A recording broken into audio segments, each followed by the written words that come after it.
اگر عدالتی احکامات نہیں مانے جا رہے تو یہ ہماری کمزوری نہیں ہے، یہ ہماری عدلیہ کی بے بسی ہے، اور پورا پاکستان نہیں بلکہ پوری دنیا یہ دیکھ رہی ہے کہ ججز جو ہیں اپنے احکامات نہیں منوا پا رہے ہیں۔ پہلے دن سے جس دن سے میرا نام اناؤنس ہوا اس دن سے مجھے ٹارگٹ کیا جا رہا ہے۔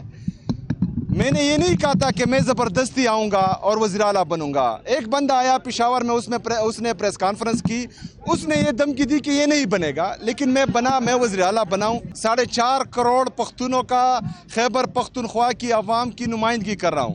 میں یہاں پر اپنے لیڈر، اپنے قائد سے پالیسی گائیڈ لائن لینا چاہ رہا ہوں کہ میں نے کس طرح جو ہے آگے چلنا ہے، کس طرح جانا ہے، کیونکہ 2 سال سے میرے لیڈر، میرے قائد جناب عمران خان صاحب سے ملاقات نہیں ہوئی۔